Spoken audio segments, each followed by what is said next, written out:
So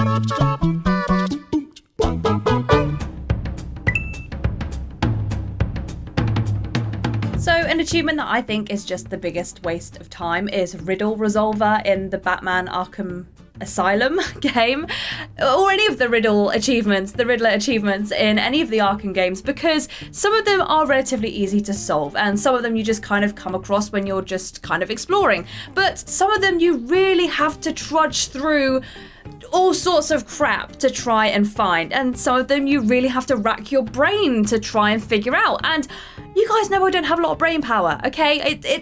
Trying to figure things out, trying to work things out, whether it's riddles or math problems or musical notes or anything like that these games and puzzles trying to throw at you all the time. I hate it. I hate having to figure stuff out, but I love the Riddler, and I love that some of the things that you found enabled you to have access to some Easter eggs. But there was one where the Riddler basically asks you to try and track down some of Joker's teeth, and it takes so long, and I was going around the same areas over and over again, and the same with a lot of the Riddler areas that you have to try and explore, and the riddles that you have to try and solve. They just take so long, and the Riddler Resolver, an actual achievement, means that you have to solve 85% of the riddles that he gives you and the tasks that he gives you, and I'm sorry, but it's just not worth it, okay? It's not worth it. I know that the Joker's going to come back and he's always going to be the bad guy and he's always going to come back because that is what the Joker is about. Whether he comes back in a full form or with a ghostly form or whatever form he comes back in,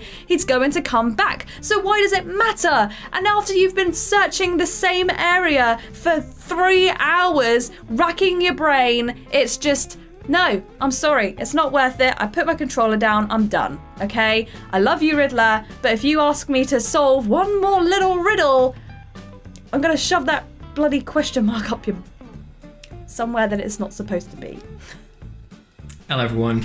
So here's the thing, I absolutely adore the Jak and Daxter series. However, a video game achievement that pushed me beyond breaking point was in the first game, The Precursor's Legacy, when I decided that I would go out of my way to try and unlock the secret ending. Now for those of you not in the know, you've got to collect 100 power sources, and that is by no means an easy task. It took me hours upon hours to search through every single level in order to get this, just to claim that sweet secret ending, which in the remaster actually got a trophy tied to it, and it definitely wasn't worth my time. The door that you power up, it just opens up, a white light washes over all of the cast and crew, and then it fades instantly to black.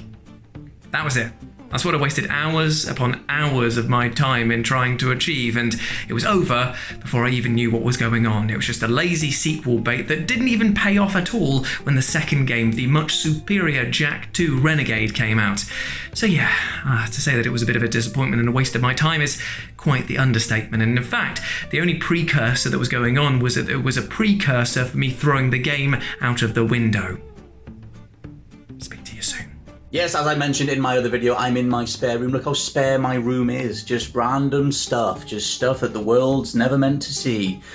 Because there are other humans in my other room. But yeah, in terms of achievements that just weren't worth it. I mean, there's an achievement pop at the end of it. You get a trophy for doing this. But I'm going to go with Superhot Mind Control Deletes. Which, to get the platinum on that, or to get the 100% achievements or whatever, you need to literally sit and wait for the game to reinstall itself at the end. Something that in the initial version took 8 hours. You had to literally sit there and watch this bar fill in. It had nothing to do with your system itself. It's literally what they've coded into the game. The game's whole point is this sort of comment on sequels and the idea of more, and the idea that we as players, as gamers, are never just satisfied with whatever came out first. We always want more, which is true. And in Mind Control Delete, they just made a game about that. So as you're going through all these levels, they start to repeat quite a lot. The game's actively chastising you for keeping going, just saying like, oh, you're addicted to this, aren't you, or whatever. And it's like, yes sir, yes I am, I'll keep playing, please. And by the time you get to the end, it's sort of made this point that the only way to break free of this connection is for the game to delete itself, or for you to break free of it. And so you do that, but then the next part of that is saying like, oh, but you're not going to be satisfied without it, are you? So we should probably reinstall it. And like I said, they coded that into the game, so you have to sit and wait for a bar to fill all the way up. And the initial version took 8 hours. They had a massive backlash to that, so they reduced it, quote unquote, quote reduced it down to 2.5 hours, and now you just have to sit and watch a loading bar fill up. I watched a movie while I was doing that. My PS4 went to sleep and I had to keep waking it back up. It's like, when you're watching a movie with your mum and you sort of have to keep prodding her, just going like, look, can you just watch the thing? Because you just keep falling asleep. I had to force my PS4 through that. But I did get to watch Karate Kid, so it was all right. But yeah, just ludicrous. Whoever wants to sit and just watch a screen bar fill that isn't on PC? So I don't platinum games all that much, but I wanted to make a point to platinum Fallout 4 because at the time that was the most I'd ever played a game. I really enjoyed it, and I just wanted to kind of finish it, I suppose. I wanted to get all of the achievements, all of the trophies, and kind of put it to bed. I'd done the DLC, I'd had my time with it, wanted to put a little bow on it, and the final one was an achievement where you had to essentially please everyone in your settlement. You had to get your enjoyment, I guess, or satisfaction rating of everyone in your settlement up to like 100%, which is much more difficult to do than you'd think, because you'd think you just recruit a bunch of people, bring them to your lovely little settlement that you've built. You've built a lot of lovely houses, you've got a few vendors in there, people are coming, trade is happening, people are mingling, they can have a few drinks, they can go to the bar, they can go back to their own houses to sleep. But it's not that simple. It works on this weird algorithm where you have to have a certain amount of beds, a certain amount of vendors,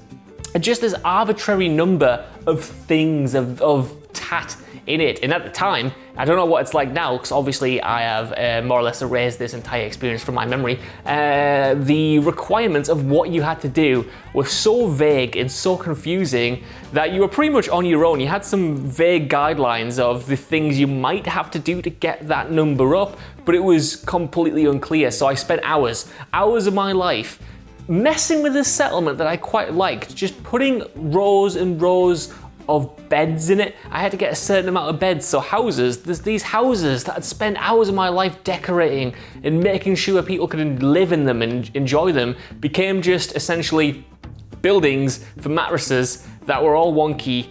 And over the course of these hours, like I said there, this settlement that I once took such pride in, that I once put so much effort and lovingly crafted every bit of it to make it look appealing, just became completely torn down, which is paradoxical to the whole point, because I'm supposed to be making it better for the people, but it's just me throwing items down left and right to get a set amount of things in this space. And by the end, it looked like an absolute tit. It looked horrible.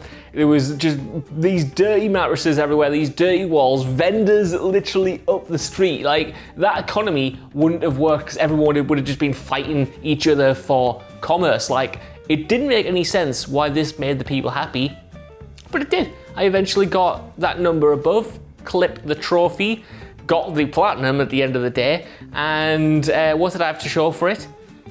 Nothing, because now my settlement was completely, ruined, and I've never gone back to that game now, because my home has been destroyed by my own doing and desire for this trophy that ultimately sucked.